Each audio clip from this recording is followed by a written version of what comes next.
Utah, give me 2.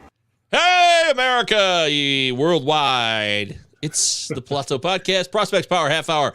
Benjamin Chase, Michael Govier coming at you here, 2Ls2Us. Utah, follow us on Twitter or whatever they call it now.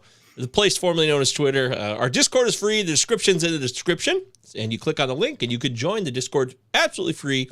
In fact, for me, the Discord is really the future. I feel like it's over for Twitter. And not because of a lot of the reasons that people have been saying over the last 8 months. Really just because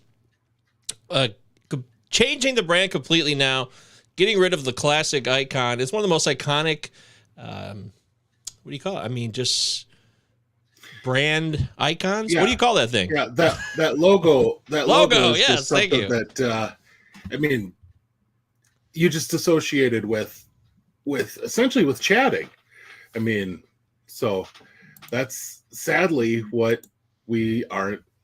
Yeah, we aren't going to get that anymore. And they've worked so hard to change the format, and I think that's a big indication for folks that, hey, we're in the midst of a sinking ship, and we've got a little pail here. We're going to dig out some water. That's kind of what it feels like. And, you know, I'm not going to put a knock against Threads or Blue Sky or anything like that, but they're all, for one, you don't have a consensus of where everyone that was once on Twitter is going. And that's a big thing. And quite frankly, for me, I would have been long gone from Twitter 6 months ago or more, but baseball Twitter has still been one of the best parts of Twitter. It's true. Even after all of the stuff has hit the fan, and now that's starting to go downhill too. And so, sadly, you think it is? I don't. You think it is? Like, is there a specific thing that you point out to that baseball Twitter seems to be slipping? Well, I guess, or people leaving? Me, baseball Twitter, the big indications on baseball Twitter for me are deadline and draft. And on draft, there was, I mean, your main guys that break news, that told you what was going to happen as far as the pick's concerned. You know, your MLB draft main guys, they're all putting out the info. There just wasn't the engagement that there was. There used to be, someone would pop out, somebody would pop out, you know, the 16th overall pick, and it would just piss off the team that picked him because they were hoping to get this guy, you know, and then their team went this way. And you'd have all this discord. And now it's not there. And I think you're seeing it in the early deals. Now, granted, we haven't had a big blockbuster. Now, last night we did, but it broke at about 1 a.m. Eastern. Yeah. So nobody really got to see that. But Giolito goes to the West Coast, but not the West Coast team everybody thought he would go to. Yeah. and really, we'll quickly hit on this. I love Edward Guerrero. Defensively, I think he's done a tremendous job working in Double-A this year, but he was one of the youngest guys to open the season at Double-A, and might have been the youngest hitter overall. He was younger than Yuri Perez, but other than that, and maybe younger than, or maybe he was older a bit than, I think he was just a little bit older than Jackson Churio. So he might have been at least definitely one of the like handful of youngest guys at Double-A. And he's still got like a 400 OBP. So he's not nothing with the bat. He just hasn't quite done what you would like to see so far. But that's okay. You know, quite honestly, I'm okay with what you're going to see out of that profile. Kai Busch is a strong arm, nice second piece in that deal. And frankly, for some guys that aren't going to be there next year. So, I think the White Sox did well here. I think if you're the Angels, you're looking for a dynamic arm in your bullpen. You're looking for an inning eater in your rotation, and you got both of them in one deal. So you didn't have to spend that much capital to get those guys. Now you're sitting with maybe a little more capital to go after something else if you think you're truly there. I don't know, but I don't think they are, but that's a whole nother I think they came into today 4 games back of the wild card. And I'm trying to think here. Einhorn and Finkel. They got to jump the Red Sox and the Yankees, who are also both currently out of it. Well, no, the Red Sox. I mean, no, they're in it. They're not leading it. Yeah. Oh, okay. So I see what you're saying. Technically, they're the first team out right now. The Angels are, if you go by that. But at the same time, they've still got to leapfrog some folks, and that's the whole problem. It's Yankees are the first team out. I'm all messed up here trying to read. Since we decided to expand the playoffs, I'm all kinds of messed up. Yeah, things have changed. I mean, Toronto's got the last spot here in the wild card, and then Boston, New York, Angels, Seattle, Cleveland, and my Bozo Tigers. Hey, look at them. They're always Tigers. 9 or 10 games under 500, but that doesn't mean anything. But I think I love that the Angels are going forward here. They're not going to trade Ohtani. And I actually wrote a month ago that I thought it would be really hard to trade Ohtani because of how unique of a player he is in terms of all of the logistical stuff that goes into his being a top-of-the-line starter and a hitter every day. All that stuff doesn't happen out of nowhere. There's a lot of people behind the scenes that coordinate his entire program to make it so. I mean, he executes it. He's responsible for it, but he's got a team of people at the Angels and his own personal people help him be the best he can be. And you can't just show up and do that day one when you get traded. I just don't think you can. So we're not here to talk about Ohtani trading talk because people have overhyped that as far as it needs to be anyways. But yes, Giolito's gone. Cuero and Bush are on the scene in Chicago. Best of luck there. We'll see what Gio does for the Angels down the stretch. And, Ahmed Rosario got traded for Noah Syndergaard yesterday, which really baffled me because you and I have talked about how the Orioles and Cleveland were ideal trading partners. And we still believe this, but why would Cleveland bring in Noah Syndergaard, though? Why would Cleveland bring in Noah Syndergaard? I know they got a lot of injured starters, but it just seems like a weird move to me. And quite frankly, right now in their minor leagues, Cleveland still has guys that could come up and I think be as good or better than Noah Syndergaard. So Hunter I Gaddis? don't understand. I mean, I don't understand what the rationale is for making this decision. Now, good Lord, you're talking to a team who has one of the deepest farm systems in all the game, and ship Rosario out there and get back Michael Bush or get back, they've got just a whole wealth of guys that you could get. And heck, if you go off the second tier, fourth tier with the Dodgers, to me, it may not be that guy you need today, but gosh, pick any member of their AA rotation, and they're probably, that's an elite starter. Not that the Indians really need more starters. That's just what's crazy. You did it again. You always do that every show. Gosh darn it. The Guardians. Someday I'll get that. I've mastered it. I have dedicated myself to I have to always think about it, but I do say Guardians now. I've gotten pretty good at it. It's not your fault. You're a good man still. Listen, let's talk about Luciano, though, because that's what we wanted to lead the show off with. Marco Luciano really surprised you because he was at AAA so briefly that he came up to the big leagues now? And I will, I think there's somewhere out there where I am the president of the Marco Luciano fan club. But I think there are other people who've attempted to usurp that over the years. But if you go back in 2020, I was saying when Wander graduates, Luciano was going to be the next number one overall prospect. And some injuries, losing the COVID season, lots of different things have kind of conspired against him since. But the power always has been amazing. And he's done a really, for a guy who, and Joe's a guy who always has been on my case with that, so he knows well. But a lot of folks thought Luciano was going to grow off of shortstop, and I don't know that he is a long-term pro shortstop, but he has put in the time to keep his body to where he could play short. And that's a huge, huge thing. It shows the dedication he has. He struggled through 21 with some injury and then also just swinging through a lot of stuff once he got promoted. And so he ended up getting knocked down on a lot of prospect lists because they thought, A, he's going to move to third. B, he's not showing that he can really handle the breaking stuff. He's swinging through a lot of it. Maybe this guy isn't quite the prospect we thought he was, but he's put in the work. And that's always something that I got great reports on is, he's a guy who you might think that he's pissed off, but he turns that on himself. I'm not doing what I should do. I'm going to work harder at it.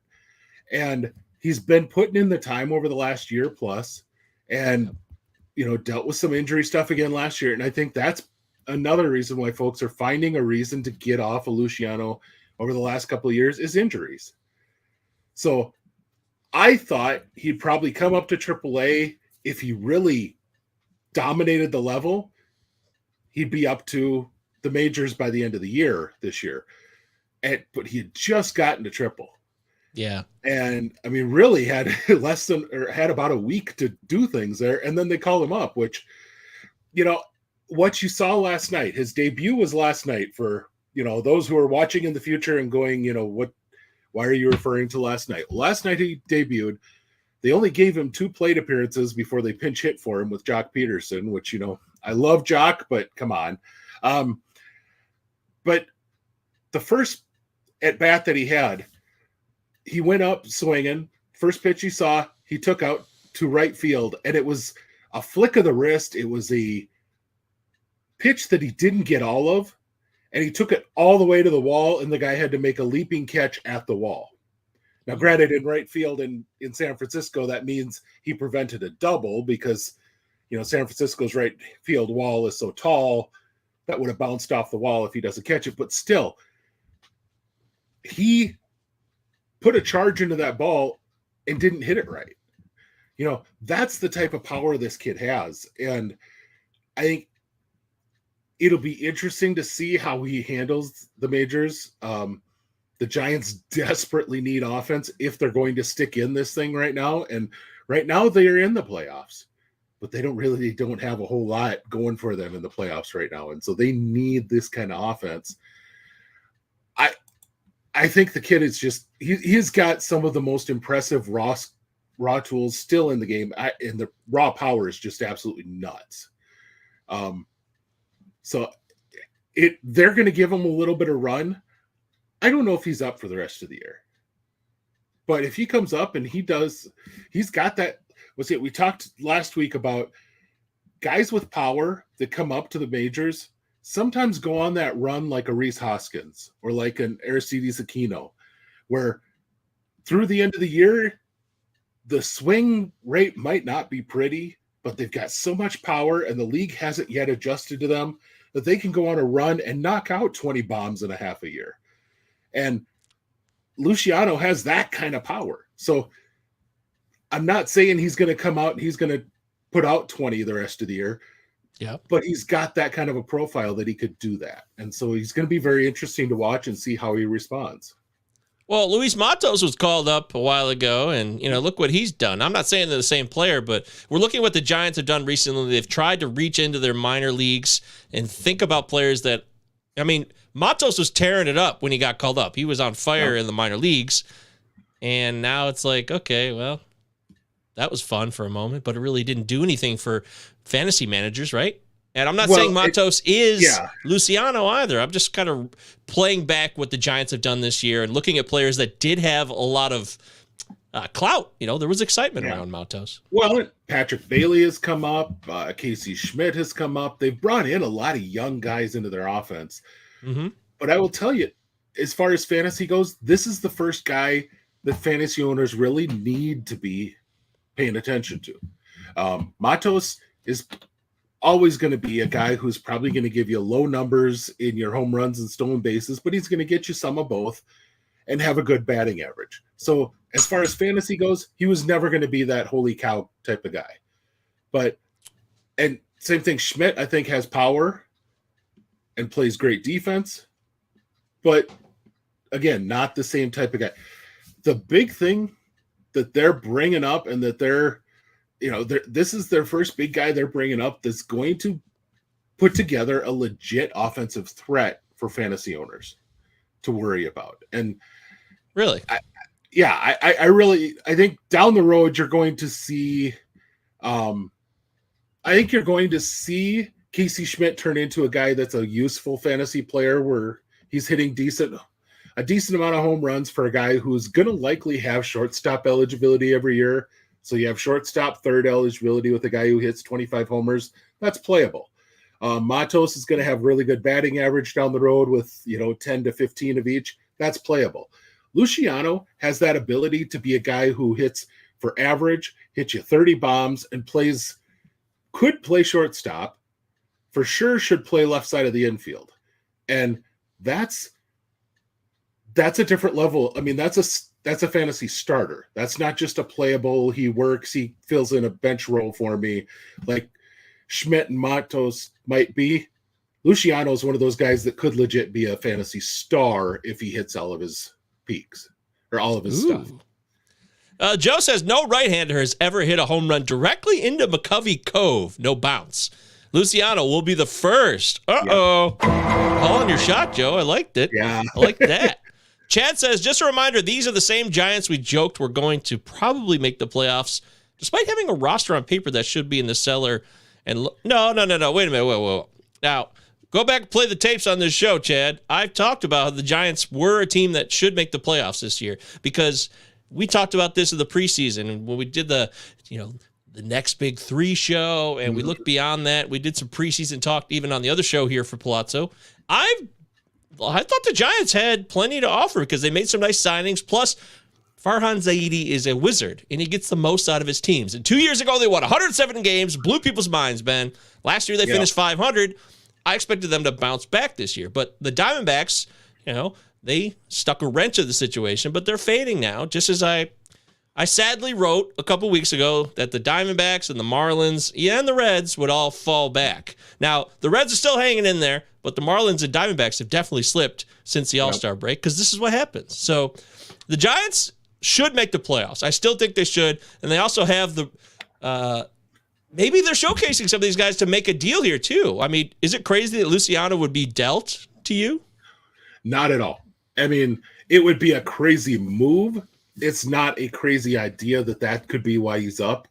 But if you're talking about moving Luciano, you need a guy who's got multiple years of control, and you need a guy. I mean, frankly, Marco Luciano is headlining a Juan Soto deal last summer. I mean, that's the type of deal you're looking for. I don't know that there's a guy like Juan Soto who's on the market this year, though. So I don't know what kind of a deal is out there that you would want to move Luciano in, but it could make perfect sense that they're bringing him up, especially to see. So how does the left side of the infield work with Casey Schmidt and Marco Luciano together?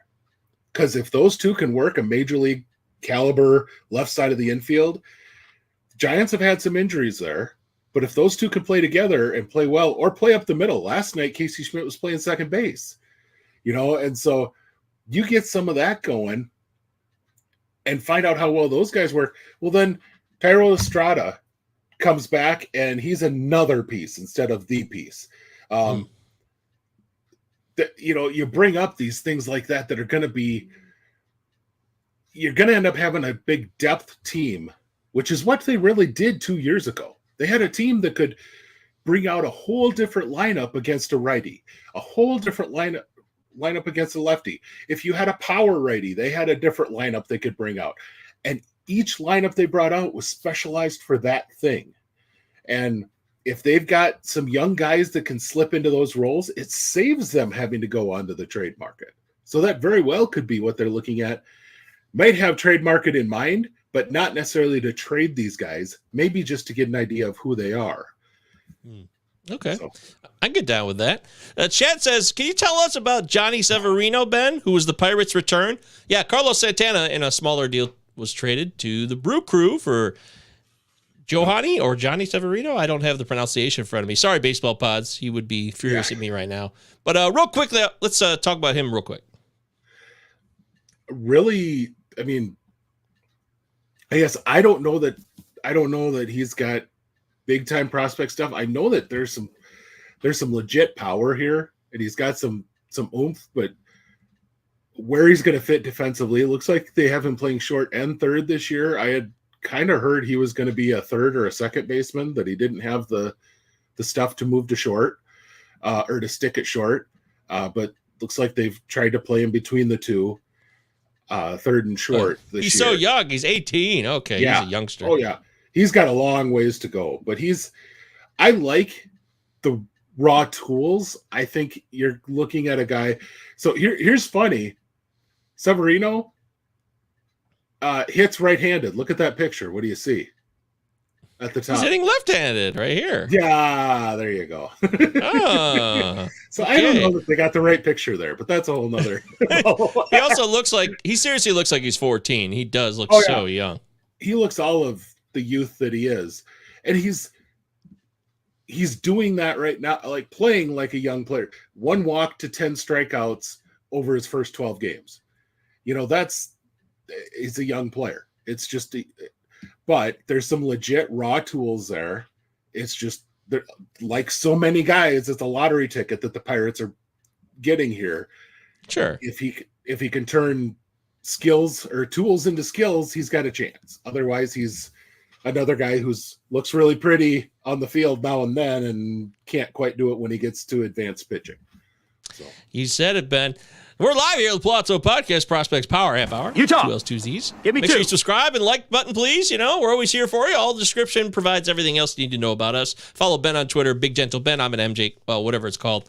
Big Gentle Ben, MJ Govier. If you really want to connect with us these days, I'm telling you now, with what's happened to what used to be known as Twitter, Discord is really the best place to be now, because it's our own community where we control everything. And that doesn't mean we control everything. It just means that it's a place where you can really just focus in and talk fantasy baseball all night long if you want, and have a good time doing so, and not worry about us changing things up every day. So I think that's where the future lies now, in communities that are focused in on what people want to do in Discord servers. I really do.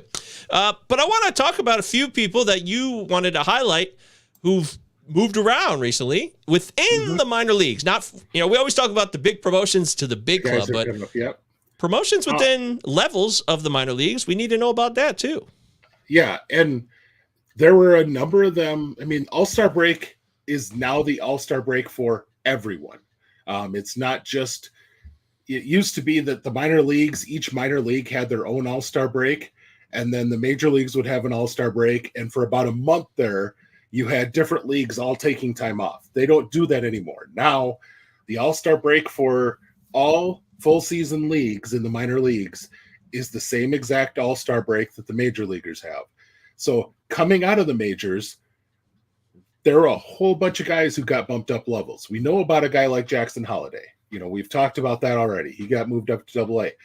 But Ivan Melendez and Christian Robinson in the Diamondbacks organization both got bumped up. So did Ryan Bliss. And if you want to talk about a guy who might end up traded here in the next few weeks, Ryan Bliss is a really good potential guy.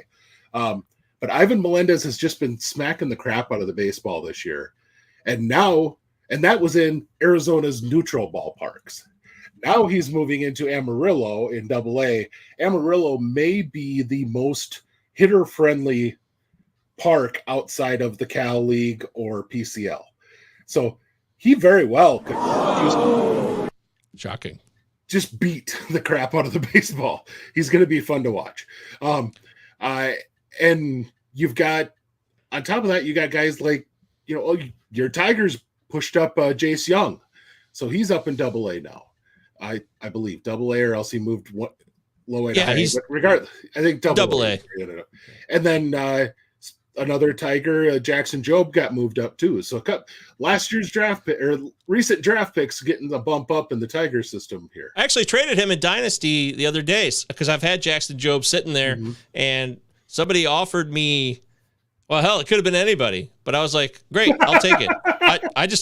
I wanted to get off Jackson Jobe because, he had the back issue, which had kept him out till this point so far. And I just figured, like, with a guy like that, you never know with backs, too. Backs really freak me out. I'm sure you feel the same way. You start to take a look and you're like, well, maybe I don't want to be in the business of dealing with the player who's had a back problem like that, because you never know when they can crop up again and be an issue. So I sent off Jackson Jobe, and I wish him well. He's a Tiger, so I want him to have a great life. But for me, I'm happy to say goodbye to him. And I traded Jackson Jobe for... You won't believe this. Maybe you guys will believe it. I don't know. But I traded him for a position player because, to me, I'd rather have position players more often than not in Dynasty. And I can't find it now. So I tried to vamp, but I can't find it. I'm an idiot. I don't know how to navigate my own league. So I guess I can't. There you go. Maybe it was voted down, actually. Well, because we do have objections, and if you get enough objections, it can be voted down. So anyways, carry on. Sorry. So the other team there's two other teams that have done quite a bit of promoting. The Mariners, you've got Gabriel Gonzalez, who's turned himself into one of the better prospects in the game in the outfield. Shortstop Cole Young, and then also outfielder Alberto Rodriguez, who is kind of an unheralded guy. He's probably a guy who's going to end up maybe a fourth outfielder type, but if he's a starter, he's maybe hitting 10 home runs, stealing 10 bases with a 270. Not a bad player, just not a guy that's going to jump out at anybody. All three of those guys got bumped up to a new level. And then the other one is the Padres. They promoted Jackson Merrill, who everyone knows him at this point. He's a top 10 prospect in the game, but they also bumped up Adam Mazur and Dylan Lesko, two of their pitching prospects. And Lesko is now in a full season league. That's his first introduction into a full season ball. He was probably the best high school pitcher in last year's draft. Oh, you know what? I found it. It was ruined. It was voted down, which is so stupid. I was going to get Cam Collier. That's why I was excited about it. Yeah. What's wrong with Jackson Jobe for Cam Collier? He's the one who prompted it to me. I did not propose the trade either. Yeah. Why am I being the one who's... I don't know. That's a solid... Honestly, I think that's kind of a solid deal for both of you, but that's a whole nother... Exactly. I didn't think it was a terrible deal. Daniel's here, by the way. Daniel's new in our Discord. Sorry I'm late. Any chance Jett Williams was discussed? He was not discussed. I'm sorry. No, and he wasn't discussed and probably wouldn't have been on the agenda today just because he is one that's been promoted. He's a high schooler, or was a high schooler last year, and is in his first full season. Guy has just a ton of speed. Really fun to watch him on the base paths. And has really done a nice job controlling the strike zones. Got a 425 OBP this year, but walking up almost right around 20% of the time, which that's not nothing. But the thing that I think he is going to probably slow walk his way up the first couple of levels because the Mets are working him in center field, and I think he is going to take some time moving up to the majors simply because he's going to take some time to learn center field right now. He's played about 50 games of short and about 15 of center field so far, but they're working him more into center field to kind of let him learn that position. So it wouldn't surprise me if he does all year this year at A-ball. He might see Arizona Fall League this fall or next fall, but probably plays all year next year in high A, getting used to playing center. 2026, if you had to pick a year that he debuts in the majors, Daniel wants to know. I would might be late 2025 if he really gets it in center field. The skills, the speed, and the on base ability are such that once he gets it, he's going to move up quick. But I want you to make sure that you're kind of tempering what you expect from him as far as an overall fantasy profile. Speed and on base are going to definitely be there. I'm not sold that he's going to be more than maybe a 10 home run guy. He might top double digits, but just barely. Honestly, if you want to go back to a Mets profile, this is kind of a Jose Reyes profile. Which is, I mean, in its day was a really, really nice profile in fantasy. Not Nemo. No. No. Nemo wishes he could run like this. He only runs like this when he gets walked. But that's. Chad wants to know, when will people start taking notice of Jackson Ferris? Obviously, having Cade around takes the spotlight, but Ferris is also thriving. Well, yeah, and Cade hasn't been around lately. Cade has been not doing so well, except that I believe he's now promoted too. But Jackson Ferris has had a nice year, really struggling with the strike zone. I think he's walking about 15% of guys. But I mean, strikeout rate is great. You can't really complain. It's, in the upper 20s, lower 30s most of the year. I guess I can't tell you for sure right now where it's at, balancing off, but definitely I like his stuff. His stuff is fun to watch. I'm not 100% sold yet that he's a starter. That stuff from the left side, though, is just wicked. And I mean, but he's a teenager. We go back to this. He's a teenage. We just talked about. He was a high schooler in the draft last year. He's got work to do to kind of get it all together. Yeah, I think he's going to be something. How could Jackson Ferris start 12 games this season and pitch 31 innings? I mean, they really. I know it's single A, but it's not like it's rookie ball. Can a guy go 5 innings? I mean, what? Well, and they're easing him into things. That's really what they're doing, is they're kind of easing the arm into things. They're not. In fact, I guess I'd have to look to see. He was a high schooler. He's only 19, so he came out of the high school draft. I thought he had just started picking up some. Actually, no, he really hasn't picked up much. He's basically pitching 30 or 3 innings. So it looks like, unless he's really struggling that day, which he did his last time out yesterday, actually, he's getting about 50 to 60 pitches each time out. And that's what they're working him on. It doesn't really matter the innings. He gets 50 to 60 pitches. He's had like 2 or 3 now blow-up games where they pulled him earlier than that. But 7 Ks in 3. He started the year on May 5th with 7 Ks in 3 innings. That was fun. Yeah. But no, really a good, like I said, the talent is elite. It's keeping the ball in the zone.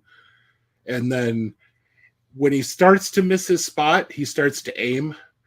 And I don't care if you've got the best stuff in the planet. If you're aiming it, guys can sit back and tee up on that stuff if they know. As Joe said, to aim it. What you said too. A lot of prep arms get low innings. So, all right. Well, we're already over a half hour. Anybody else you still want to mention we didn't get to before you go? Any other promotions or movements? The only big one here, and I mean, there's a number of other guys that we could mention quickly, but I'll just stick to one here. That's Jacob Misiorowski. Everyone remembers him from his big number, or a big velocity numbers. Man, I got to slow myself down sometimes. His big velocity numbers in the futures game, but he is legit one of the top pitching prospects in all of baseball right now. And they moved him up now to Double-A, which we've talked about. There's the step into the majors is huge, but beyond that, Double-A. Step up to Double-A is the next other big step, and now he's up there. And so the Biloxi Shuckers. Yes. Well, and here's another thing to consider. There were a number of Double-A guys that moved up, pitchers, that I thought maybe had deserved to be moved up for a while. But one thing to consider, the Double-A or the Southern League is not using the sticky ball anymore.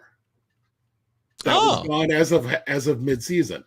So it's something to consider, that it very well may have been that the Brewers wanted to wait until that ball was gone before they brought Misiorowski up, because he's in the Southern League. But I wouldn't doubt it. I will trust numbers from the Southern League a lot more in the second half of the season here for pitchers, and probably for hitters to some degree too.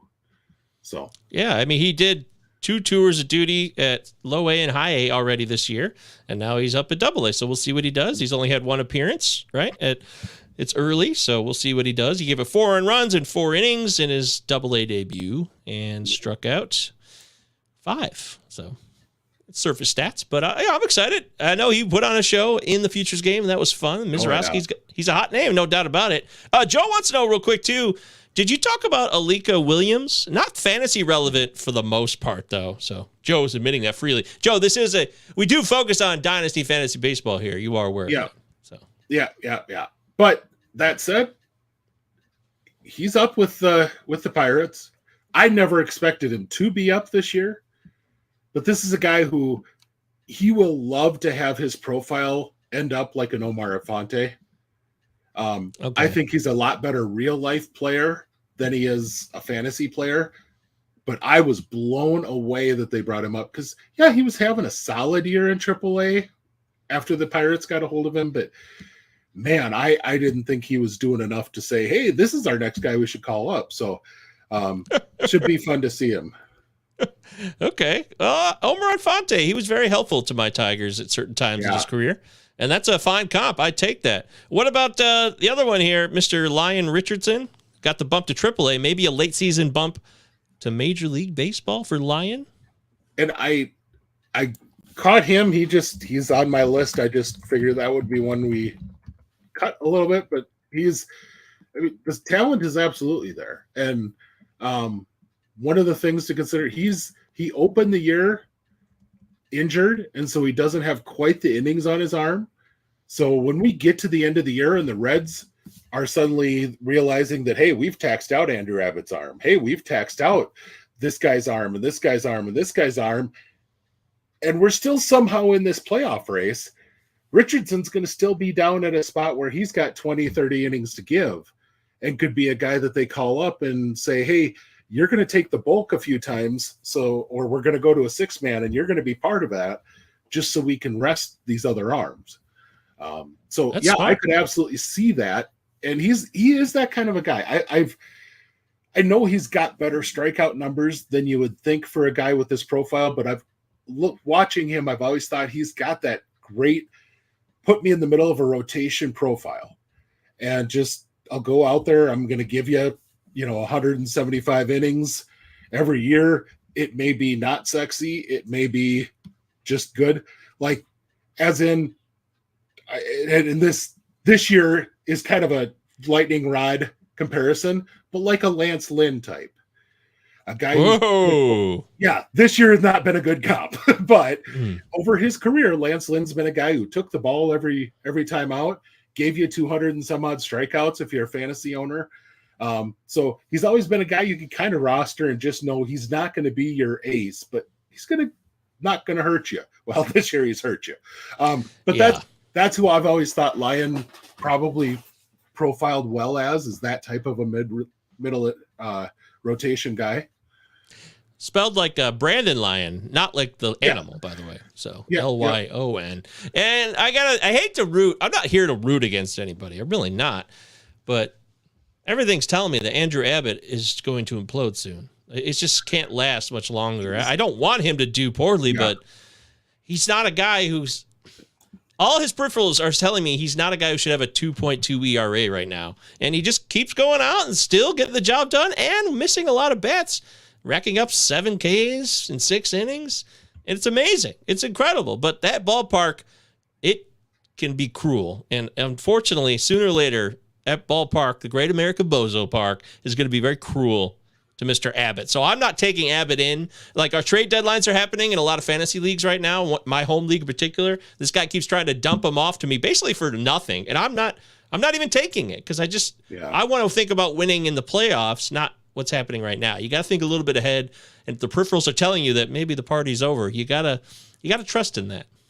Well, and his next start out, Abbott, barring getting blown out in the first inning, he'll surpass the most innings he's pitched as a professional, collegiate, or anything. Well, there you go. Right now, he's got 115.2, and last year he tossed 118. So very feasible that he ends up moving beyond that. Or actually, if you combine his pro and his college stats in his draft year, he was at 119.2. But regardless, you're likely going to see his next start out that he surpasses the most innings he's ever pitched in a year. And that's from that point, we're now, like I said, we're still in July. We've still got 2 full months of baseball and some time after that, if the Reds keep doing well, that they're going to want him healthy for. When a guy's arm starts to get tired, that's when you start to see this stuff happen as far as, balls leave the park. With him, that's going to be a big thing, is the balls leaving the park and struggling to command things.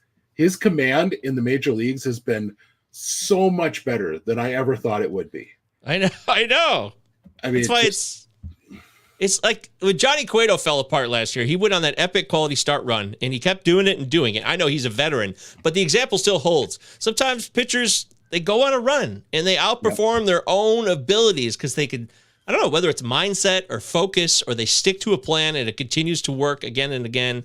But sooner or later, guys, baseball is it could be a cruel game at times, and you can't dominate baseball forever. Sooner or later, the baseball gods want you to pay the piper, and I'm not rooting for them. I love the Reds. I don't want things to fail. It's a lot of fun to see this team this year, and I hope the Reds make the playoffs. I really do. But fantasy-wise, got to keep it real, and I got to be prepared for that. So don't fall for the hype right now is all I'm saying. Same thing goes for Brandon Pfaadt, who people looked at his start in Cincinnati again last weekend. Pitched 6 innings, only gave up 3 earned runs, but he gave up 3 solo homers, and that is his problem. Yeah. So it doesn't matter where Pfaadt goes. This home run thing with him is hands off. I am just not interested in Pfaadt because home runs will crush him, and if I don't know how he changes that. Like, he has to reformat his pitch mix, or like start throwing lower in the zone, or even higher in the zone. I don't know how he does change anything. It's always been his bugaboo. But right. I mean, last year, his dominant year he had last year, he almost had, and this has been true throughout his minor league career, he almost had more home runs allowed than walks. And this is that'd be one thing if you're talking about a reliever. We're talking about a guy who tossed 167 innings and only walked 33, but he gave up 28 home runs. And yes, he pitched in 2 of the most hitter-friendly parks in all of the minor leagues last year with Arizona. So that was the excuse a lot of folks said is, hey, I understand the ball flew there, but once you get to the majors, it's not going to. Well, here's the issue. He actually has allowed more home runs than walks as a pro, and he hasn't had the best location. So that tells you something not so good. It does. And Texas was his debut. Yeah. Texas isn't like a dominant hitter's park either. But Texas, he got, it doesn't matter where he is. Cincinnati it's a home run park, yes.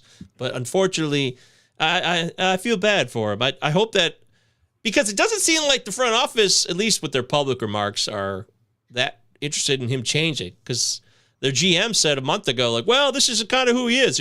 We accept that, and we're just hoping that he can work around it. Well, I don't know how you work around 1 home run if it's a 3-run dong, and then you've given up 3 runs, and then you still got to battle around. You might give up another homer. It's a dangerous way to live in this game, and I don't know how long it'll last. That's where the walk rate has been just killing him. I mean, completely different eras, completely different styles and all that. Burt Blyleven used to give up 30, 40 home runs a year. He did. I think he still might hold the record the year that he gave up 50. I think that still might be the single season record for home runs allowed. But the guy gave up 430 home runs in his career. I mean, there are guys in the Hall of Fame as power hitters who did not hit 430 home runs, and Burt Blyleven allowed that many home runs. I mean, that's insane to consider. 1986, 50 dongs. Yep, you're right. And the all-time record is Warren Spahn, I guess, 434 home runs for a career. Yeah. So, which, Warren's a Hall of Famer. Warren pitched for, I think he went through the time of the president in office, had his children had grandchildren by the time Spahn finished his pro career. It was just ridiculous.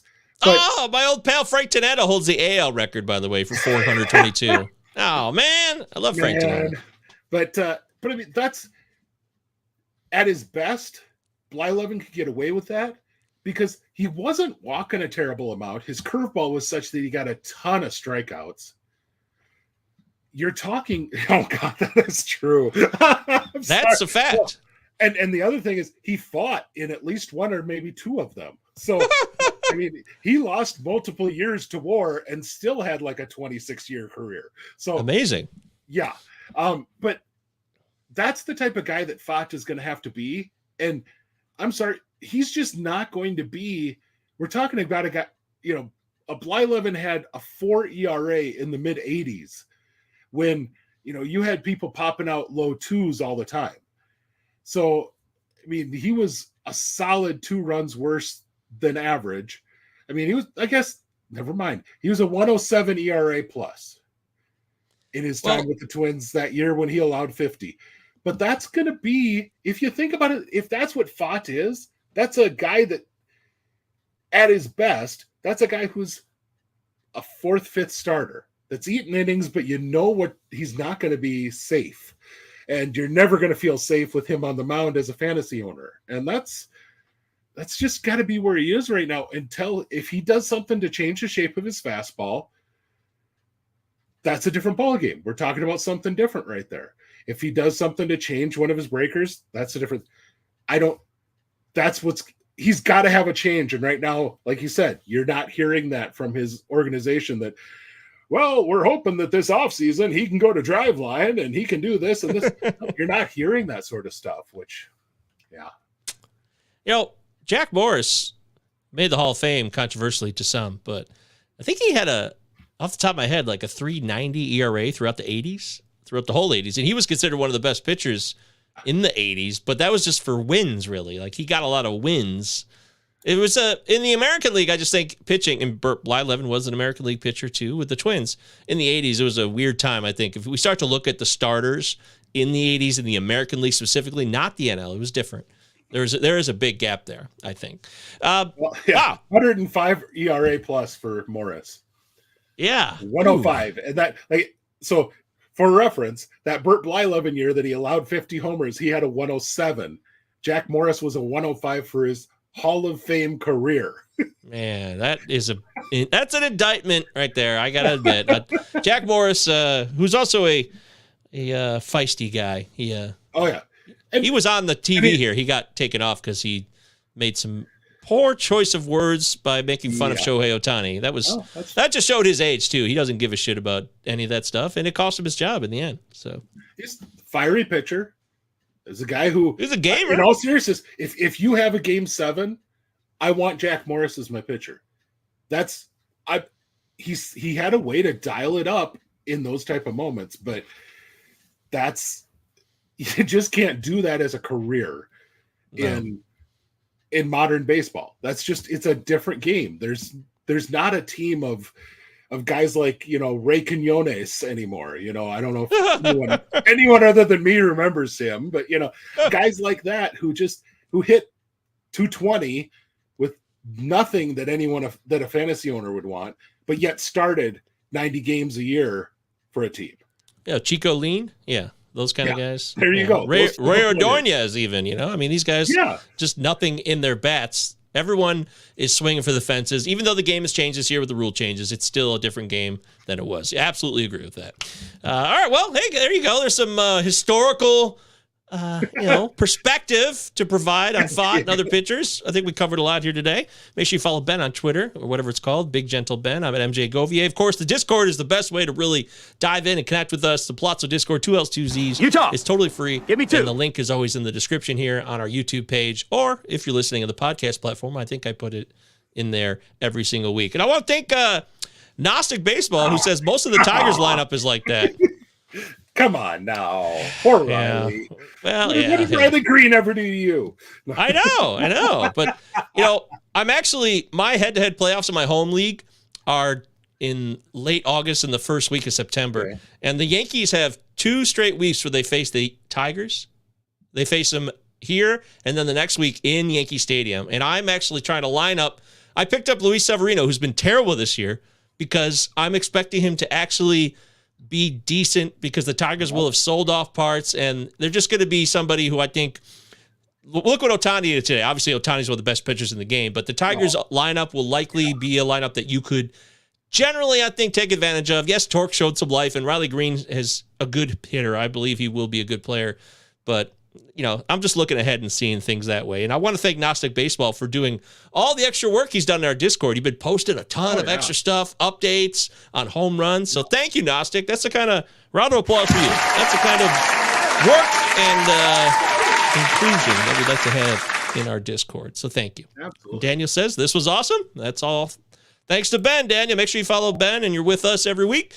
We'll be back next Thursday, and we've got some more ideas still before the season's out. We got some guests we're still trying to lock down. Hang with us. Hang tight. We'll do our thing. And in the meantime, subscribe, like, and we'll see you in the Discord. For Ben, I'm Michael. We'll see you later.